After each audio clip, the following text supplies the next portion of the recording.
विषय essential commodity act की amendment पे चर्चा करना है और हमारी ये सबमिशन है कि जो एसेंशियल कमोडिटीज एक्ट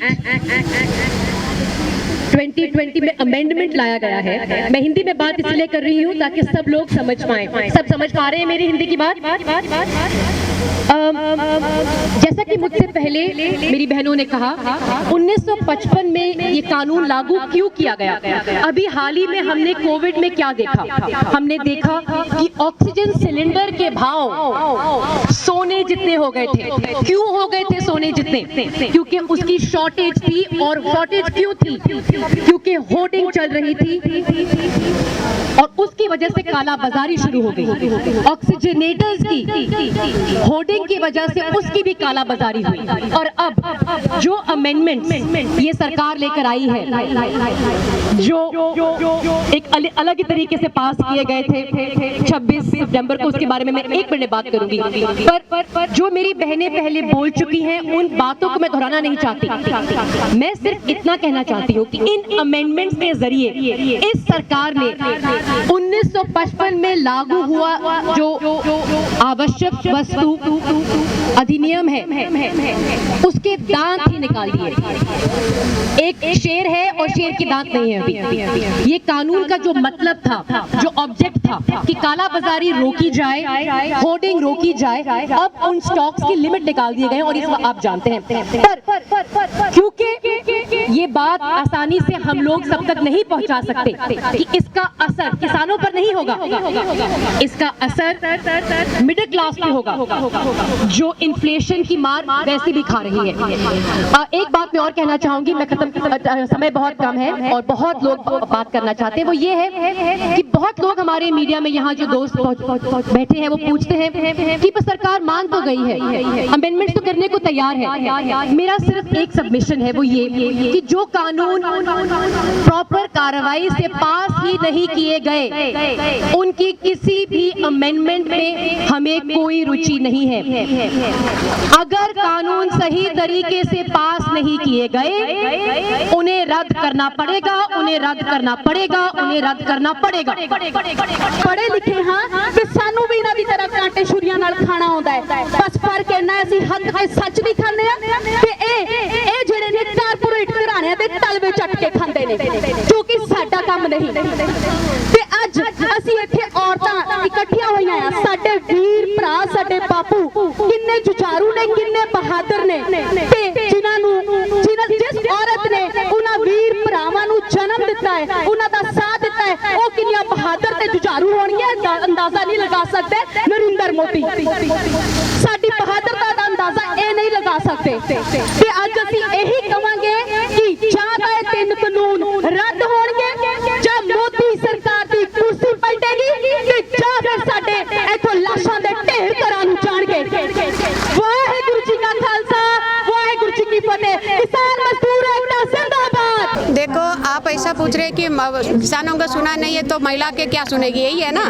तो आपको पहले मैं एक करेक्शन करना चाहती हूँ। किसान की मतलब सिर्फ पुरुष नहीं है, महिला किसान भी।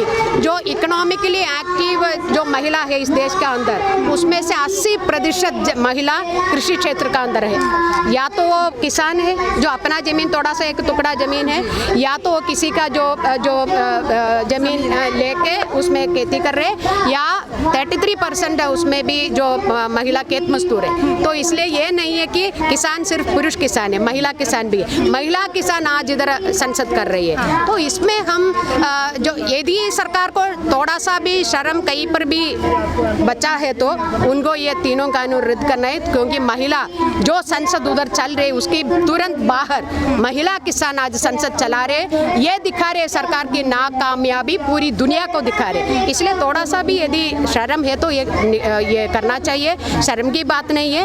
इस देश का आज हम चर्चा कर रहे हैं जो अवश्य वस्तु संशोधन कानून पर चर्चा कर रही है। आप सभी को पता है देश में जो 45 साल के अंदर नहीं था उतना बड़ा बेरोजगारी है। बेरोजगारी का मतलब क्या है? हमारी आमदनी, हमारी आजीविका वो सब बंद हो गया है। तो ऑलरेडी हमारी सरकार की आंकड़ा है आधा से ज़्यादा महिला कुपोषित है, आधा से 1/3 और इससे भी ज़्यादा जो बच्चे 5 साल के अंदर वाला बच्चे वो कुपोषित है। और संतोषी को भूलना नहीं।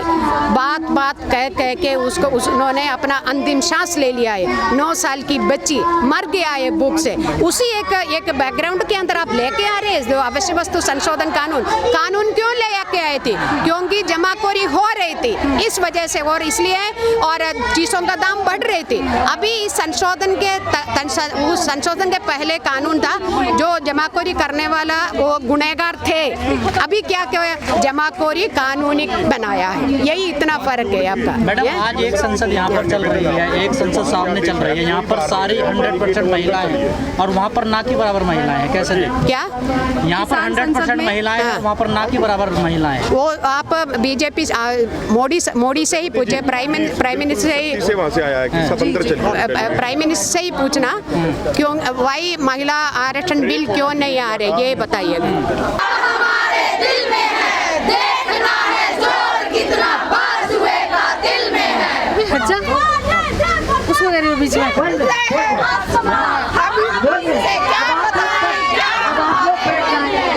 आप लोग सब बैठ जाए प्लीज, सब लोग बैठ जाए।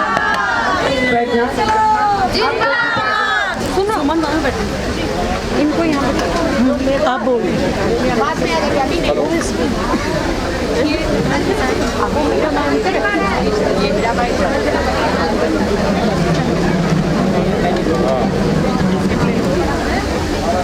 अब आप देखिए औरतों की शक्ति तो हम लोग आज दिखाने आए हैं, लेकिन औरतों ने तो कल टोक्यो में शक्ति दिखा दी और जो पहला मेडल जीतने का काम किया है आप सब जानते हैं, चानू मीराबाई हमारी बहन। तो हम लोग निश्चित रूप से उसको भी अभिनंदन करने के लिए यहाँ पर आए हैं। नारी शक्ति, नारी शक्ति, नारी शक्ति जिंदाबाद। तो आज हम लोग यहाँ देखिए, आप लोग बहन जी थोड़ा सा अनुशासन हम लोग यहाँ क्या दिखाने आए हैं? देखिए हमको हमेशा हर जगह से अलग रखा जाता है। हमारी महिलाएं खेती करती हैं, दूध का काम करती हैं, जानवरों को पालती हैं, लेकिन किसान का दर्जा नहीं मिलता। हमारी महिला लड़ती हैं, लेकिन संसद के अंदर उनके लिए जगह नहीं है। केवल 8-10% महिलाएं हैं। हम लोग मांग करते हैं कि बढ़ाओ, बढ़ाने नहीं देते। तो आज हम लोग यहाँ दिखाने आए हैं कि हम भैंस का चारा भी काटना जानते हैं, हम खेती भी करना जानते हैं और हम देश चलाना भी जानते हैं। इसलिए अनुशासन के साथ हमारी ये संसद चलेगी।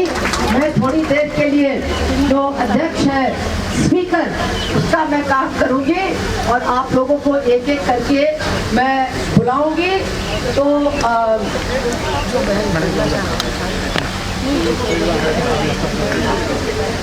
अच्छा, यहाँ पर इसकी दूसरी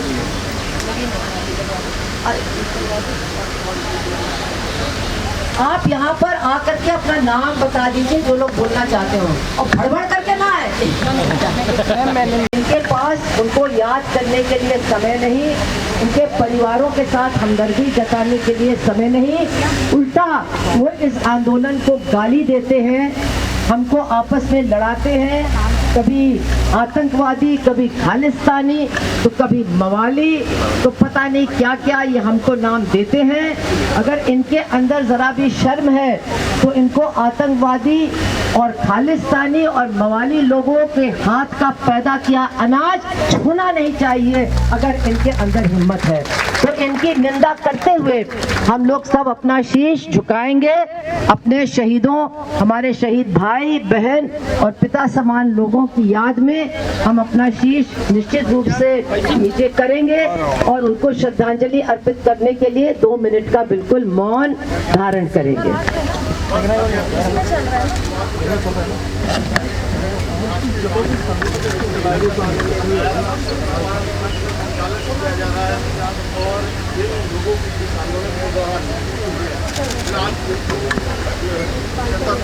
किए जा रहे हैं उनको